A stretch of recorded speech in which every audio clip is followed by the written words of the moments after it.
Video शुरू करने से पहले हम लोग credit card bill payment application के बारे में बात करेंगे जिसका नाम है क्रेड। अगर आपको क्रेडिट कार्ड का बिल पेमेंट करना है तो आप लोग क्रेड ऐप से ही करें, लिंक उसका डिस्क्रिप्शन में दिया हुआ है। यहाँ पे अभी एक स्पेशल ऑफर चल रहा है जिसके तहत अगर आप क्रेडिट कार्ड का बिल पेमेंट क्रेड से करोगे तो आपको 500 रुपीज़ का फ्लैट कैशबैक मिलेगा जो कि डायरेक्टली आपके बैंक अकाउंट में क्रेडिट हो जाएगा और जो भी आप लोग बिल पेमेंट करोगे वो इंस्टेंटली सेटलमेंट हो जाएगा क्रेड ऐप से। इसलिए आप लोग इस ऑफर का डेफिनेटली फायदा उठा सकते हैं। ज़्यादा जानकारी के लिए डिस्क्रिप्शन में दिया हुआ लिंक को चेक करें। Hello everyone, welcome to my YouTube channel AH helpline. कैसे हैं आप लोग? इस वीडियो में हम लोग बात करेंगे असाइनमेंट रिजेक्ट लिस्ट के बारे में। देखो, इग्नू ने जुलाई 2021 सेशन के लिए असाइनमेंट सबमिशन करने का लास्ट डेट 15 जुलाई तक रखा था जो कि ऑलरेडी ओवर हो चुका है और मैक्सिमम स्टूडेंट ने असाइनमेंट भी अपना सबमिट कर दिया है। नाउ अब रीजनल सेंटर की तरफ से असाइनमेंट रिजेक्ट लिस्ट जारी होना स्टार्ट किया गया है और सबसे पहले तिरुवनंतपुरम रीजनल सेंटर ने असाइनमेंट रिजेक्ट लिस्ट जारी किया है और उसका रीजन भी बताया।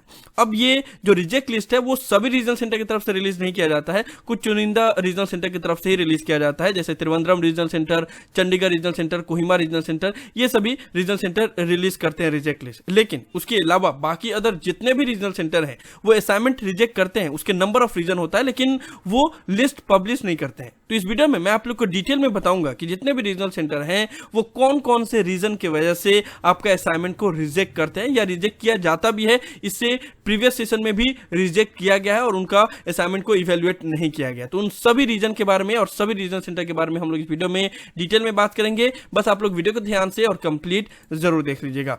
आज तिरुवनंतपुरम रीजनल सेंटर ने असाइनमेंट रिजेक्ट लिस्ट अपने ऑफिशियल वेबसाइट पे रिलीज किया है जो आप लोग के स्क्रीन के ऊपर नजर आ रहा है। इसका लिंक मैंने डिस्क्रिप्शन में दे दिया है। इसमें उन्होंने डिटेल में बताया है कि कितने स्टूडेंट का असाइनमेंट रिजेक्ट किया गया है, उनका नाम क्या है, इनरोलमेंट नंबर क्या है, उसका रीजन क्या है, किस रीजन की वजह से उनका असाइनमेंट रिजेक्ट किया गया है और आगे उनको फर्दर क्या करना होगा। ठीक है, तो 1 से लेकर 76 नंबर तक जितने भी स्टूडेंट का नाम दिया गया है उनका असाइनमेंट रिजेक्ट तो किया गया है लेकिन उनको एक और मौका दिया गया है कि वो जिस भी रीजन से उनका असाइनमेंट रिजेक्ट किया गया है उसको करेक्ट करके वो लोग दोबारा असाइनमेंट गूगल फॉर्म से सबमिट कर सकते हैं और उसके लिए 31 जुलाई तक टाइम दिया गया है। सिर्फ उन्हीं स्टूडेंट को टाइम दिया गया है जिनका इस लिस्ट में नाम है और जिनका जिस रीजन से रिजेक्ट हुआ है तो वो अगर करेक्ट करके सबमिट करेंगे तो वो सबमिट कर सकते हैं। बाकी अदर जो भी स्टूडेंट है वो सबमिट नहीं कर सकते। ठीक है, तो ये जान लेना आप लोग।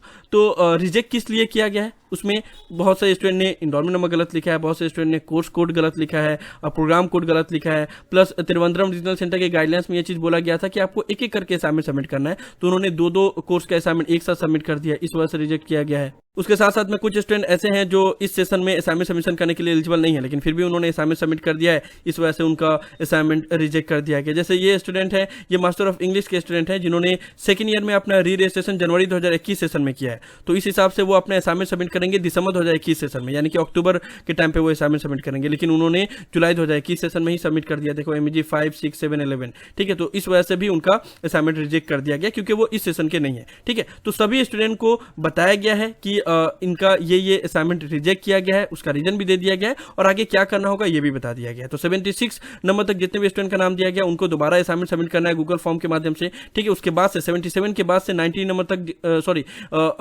90 नंबर तक जितने भी स्टूडेंट का नाम दिया गया है उनको बोला गया है कि आप अपने रीजनल सेंटर या स्टडी सेंटर पे जाके अपना असाइनमेंट सबमिट करें और उसके बाद से 91 से 94 के स्टूडेंट को बोला गया कि नेक्स्ट सेशन में आप अपना असाइनमेंट सबमिट कर सकते हो क्योंकि इस सेशन में एलिजिबल नहीं हो। सो ये तो रहा तिरुवनंतपुरम रीजनल सेंटर के बारे में। इसके अलावा भी बहुत सारे ऐसे रीजनल सेंटर हैं जो असाइनमेंट रिजेक्ट करते हैं लेकिन लिस्ट रिलीज नहीं किया जाता है, वो इंटरनली असाइनमेंट को रिजेक्ट कर दिया जाता है, इवैल्यूएट नहीं किया जाता है और बाद में जब आपका असाइनमेंट का मार्क्स अपडेट नहीं होता है, जब आप रीजनल सेंटर विजिट करते हो तब आपको पता चलता है कि फॉर दिस रीजन आपका असाइनमेंट रिजेक्ट हो चुका है और आपको दोबारा असाइनमेंट सबमिट करना होगा। तो कौन कौन सा वो रीजन है जिसकी वजह से आपका असाइनमेंट रिजेक्ट होता है या हो सकता है, उसके बारे में बात करते हैं। सबसे पहले देखो, ज्यादातर रीजनल सेंटर ने आप लोगों ने देखा होगा कि अपने गाइडलाइंस में क्लियर कट मेंशन कर दिया था कि आपको अपने असाइनमेंट के हर एक पेज पे नेम, इनरोलमेंट नंबर और सिग्नेचर लिखना होगा। ठीक है, कुछ रीजनल सेंटर ने बोला था कि नेम और इनरोलमेंट नंबर लिखना होगा, कुछ रीजनल सेंटर ने बोला था कि आपको इनरोलमेंट नंबर और सिग्नेचर लिखना होगा। ठीक है, कुछ रीजनल सेंटर ने बोला था कि इनरोलमेंट नंबर, नेम और प्रोग्राम कोड लिखना होगा। तो आपको आपके जो रीजनल सेंटर की तरफ से गाइडलाइंस रिलीज किया गया था उसको अगर आपने फॉलो नहीं किया होगा तो आपका असाइनमेंट रिजेक्ट कर दिया जाएगा।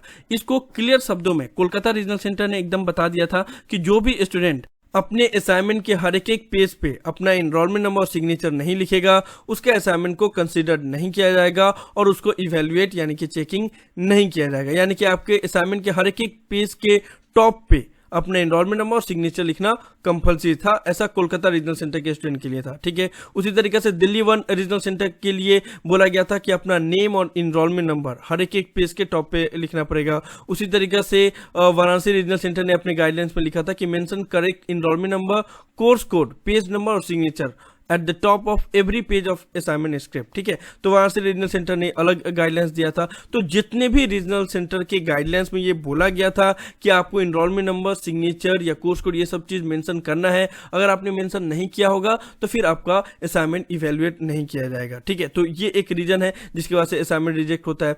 और देखो यहाँ पे हर एक पेज पे इनरोलमेंट नंबर और सिग्नेचर पुट करने के लिए इसलिए बोला गया क्योंकि हो ये रहा था कि इस बार ऑनलाइन असाइनमेंट सबमिट हो रहे थे, पिछले सेशन में भी सेम यही कंडीशन हुआ था। तो क्या हो रहा था कि एक असाइनमेंट को स्कैन किया, उसके बाद से उसका तो 100 कॉपी बना सकते हो आप, 1000 कॉपी बना सकते हो। तो बहुत सारे स्टूडेंट एक ही बार स्कैन करते थे, उसके बाद से अपने जितने भी फ्रेंड ने सबको दे दिया, सभी ने अपना अपना कवर पेज लगा के उसके बाद से सबमिट कर दिया, ठीक है। उसके बाद से ये बाद में ये चीज को इंट्रोड्यूस किया गया प्रीवियस सेशन में कि हर एक पेज पे आपको सिग्नेचर लिखना होगा, ताकि इस बात का वो ऑथेंटिसिटी रहेगा कि ये असाइनमेंट आपने बनाया। इसलिए ये रूल को लागू किया गया और बोला गया कि अगर आपने नहीं किया ऐसा तो फिर आपका असाइनमेंट रिजेक्ट कर दिया जाएगा। उसके अलावा जैसे बैंगलोर रीजनल सेंटर की तरफ से जो गाइडलाइंस रिलीज किया गया था उसमें बोला गया था कि आपको असाइनमेंट अपने स्टडी सेंटर की ईमेल आईडी पे तो सेंड करना है, साथ ही साथ सीसी में RC Bangalore assignment1@aol.com इस पे भी भेजना है। अगर ये आपने नहीं किया होगा तब फिर आपका इस असाइनमेंट इवेल्युएट नहीं किया जाएगा, ठीक है। उसी तरीके से राजकोट रीजनल सेंटर ने एक बात क्लियरली बोल दिया था कि अगर आपका असाइनमेंट इस तरीके से आपने स्कैन किया है कि वो रीडेबल नहीं हो, जो इस तरीके के मान लो अगर आपने स्कैन किया है जो आप लोग के स्क्रीन के ऊपर नजर आ रहा है, तो ये रीडेबल नहीं है, सही से समझ में नहीं आ रहा है, चेकिंग करने में बहुत मुश्किल होगा, ठीक है। तो इस सूरत में भी अगर आपका स्कैन सही से नहीं है, रीडेबल नहीं है, सही से रीड नहीं हो पा रहा है, हेजी है, तो उस सूरत पे भी आपका असाइनमेंट इवेल्युएट नहीं किया जाएगा बिना आपको बताए हुए। उसके अलावा और कौन कौन से रीजन है जिसके वजह से असाइनमेंट रिजेक्ट होते हैं? देखो आप लोग को यकीन नहीं होगा लेकिन ये भी होता है कि बहुत सारे स्टूडेंट अपने रीजनल सेंटर के गूगल फॉर्म से अगर असाइनमेंट सबमिट नहीं होता है तो दूसरे रीजनल सेंटर की तरफ से जो गूगल फॉर्म बनाया गया है उसमें जाके असाइनमेंट सबमिट कर देते हैं। मतलब ये तो हद ही हो जाता है, पता नहीं ये कैसे गलती करते हैं, लेकिन ये भी होता है। चंडीगढ़ रीजनल सेंटर ने प्रीवियस सेशन में ये देखो इतना लंबा लिस्ट जारी किया था, ये जितने भी रेड कलर से जितने भी स्टूडेंट का एनरोलमेंट नंबर प्रोग्राम कोड लिखा हुआ है ये सब वैसे स्टूडेंट हैं जिनका रीजनल सेंटर कुछ और था लेकिन उन्होंने चंडीगढ़ रीजनल सेंटर के गूगल फॉर्म से असाइनमेंट सबमिट कर दिया था, तो उस सूरत में भी उनका असाइनमेंट रिजेक्ट हो गया था। और ये तो इस बार जो तिरुवनंतपुरम रीजनल सेंटर की तरफ से जो लिस्ट जारी किया गया है उसमें भी यही सेम रीजन दिया गया है। देखो यहाँ पे कुछ स्टूडेंट हैं जो कोचिन रीजनल सेंटर के हैं लेकिन उन्होंने तिरुवनंतपुरम रीजनल सेंटर का गूगल फॉर्म से सबमिट कर दिया। ये कोचिन रीजनल सेंटर के स्टूडेंट हैं, कुछ हैदराबाद रीजनल सेंटर के स्टूडेंट हैं, देखो उन्होंने दूसरे रीजनल सेंटर के गूगल फॉर्म से सबमिट कर दिया, इसलिए उनका भी असाइनमेंट रिजेक्ट हो गया। उसके अलावा बहुत सारे रीजनल सेंटर ऐसे हैं जिन्होंने अपने गाइडलाइंस में बोला है कि आप अपना असाइनमेंट को एक एक करके सबमिट कीजिए, और बहुत सारे रीजनल सेंटर ने बोला है कि आपको एक ही बार में सभी असाइनमेंट सबमिट करने होंगे, ठीक है। तो अगर उस गाइडलाइंस को आपने फॉलो नहीं किया तब भी आपके असाइनमेंट रिजेक्ट हो जाएंगे। जैसे कि नोएडा रीजनल सेंटर ने अपने गाइडलाइंस में क्लियर कट बोल दिया था कि you are required to submit all your assignment PDF file in single attempt, multiple attempt will not be accepted. यानी कि अगर आपका 10 असाइनमेंट है तो 10 असाइनमेंट एक साथ सबमिट करना होगा, 12 असाइनमेंट है तब भी एक साथ सबमिट करना होगा। अगर आप एक करके करोगे तो फिर आपका असाइनमेंट रिजेक्ट हो जाएगा क्योंकि मल्टीपल अटेम्प्ट एक्सेप्ट नहीं किया जाएगा नोएडा रीजनल सेंटर में। और बाकी तिरुवनंतपुरम रीजनल सेंटर में यही चीज बोला गया है कि आपको एक एक करके सबमिट करना होगा। अगर आपने एक साथ 2-3 असाइनमेंट सबमिट कर दिया तो फिर आपका रिजेक्ट हो जाएगा। और यहाँ पे वैसे स्टूडेंट का रिजेक्ट हुआ भी है, यहाँ पे लिस्ट में दिया भी गया है। अगर आप लोग यहाँ पे देखोगे, देखो submitted assignment for 3 courses together, each course separate submission required, ठीक है। तो तिरुवनंतपुरम रीजनल सेंटर में बोला गया था एक एक करके सबमिट करने के लिए, और नोएडा रीजनल सेंटर की तरफ से बोला गया था कि एक साथ सबमिट करने के लिए। तो अलग अलग रीजनल सेंटर का अलग अलग गाइडलाइंस है, उसी तरीके से आपको फॉलो करना होगा, अदरवाइज आपका असाइनमेंट रिजेक्ट हो जाएगा। तो ये सभी रीजन था। उसके अलावा प्रीवियस सेशन में कोहिमा रीजनल सेंटर ने भी रिजेक्ट लिस्ट जारी किया था, तो उसमें बताया गया था कि डिफरेंट हैंडराइटिंग अगर हो एक असाइनमेंट में तब आपका असाइनमेंट रिजेक्ट हो जाएगा। और बहुत सारे स्टूडेंट ये गलती करते हैं कि टाइप असाइनमेंट यानी कि कंप्यूटर से टाइप किया हुआ असाइनमेंट सबमिट कर देते हैं, तब भी उनका असाइनमेंट रिजेक्ट हो जाता है, क्योंकि असाइनमेंट आपको हैंड रिटन ही बनाना होता है। तो जितने भी स्टूडेंट ने टाइप असाइनमेंट सबमिट किया होगा उनका असाइनमेंट रिजेक्ट हो जाएगा, ठीक है। और ये डिफरेंट हैंडराइटिंग वाला बात जो बोला जाता जाता है और ये हर बार होता भी है। बहुत सारा मीन्स बात पब्लिकली लिस्ट बना के नहीं रिलीज किया जाता है, लेकिन इंटरनली मैंने खुद देखा है कि हाँ ये रिजेक्ट होता है। लेकिन डिफरेंट हैंड राइटिंग बोलने का मतलब ये है कि एक असाइनमेंट को एक ही पर्सन बनाया होना चाहिए, तब कोई इशू नहीं है। अगर मान लो 20 पेज का असाइनमेंट है, 10 पेज आपने बनाया, 10 पेज किसी और ने बनाया, तो वहां पे डबल हैंड राइटिंग हो जाएगा एक ही असाइनमेंट में, तब रिजेक्ट हो जाता है। अगर मान लो आपने किसी और से भी बनाया है, मान लो अगर आपके कोई भाई या कोई फ्रेंड ने आपका असाइनमेंट बनाया, तो एक असाइनमेंट पूरा एक ही पर्सन ने बनाया, तब कोई इशू नहीं होता है, ठीक है। लेकिन अगर एक ही असाइनमेंट को 2 लोगों ने बनाया तो 2 हैंड राइटिंग हो जाता है, तब रिजेक्ट हो जाता है। तो ये सभी रीजन है। उसके अलावा जैसा कि आप लोगों ने इस रिजेक्ट लिस्ट में भी देखा कि आप एलिजिबल नहीं हो असाइनमेंट सबमिट करने के लिए, लेकिन फिर भी आपने सबमिट कर दिया, तब वो रिजेक्ट हो जाता है। तो बहुत से स्टूडेंट क्या होता है कि जनवरी 2021 सेशन में एडमिशन लिए हैं और उन्होंने 6 मंथ बाद ही असाइनमेंट सबमिट कर दिया, जबकि ईयरली वाइज असाइनमेंट सबमिट करना होता है, तब भी रिजेक्ट हो जाता है। साथ ही साथ आपको असाइनमेंट सबमिट करना है करंट ईयर का, लेकिन आप कर देते हो प्रीवियस ईयर का, तब भी रिजेक्ट हो जाता है। बहुत सारे स्टूडेंट का मैंने देखा है कि जैसे अभी आपको अगर अपना असाइनमेंट सबमिट करना है तो 2021 सेशन का सबमिट करना है,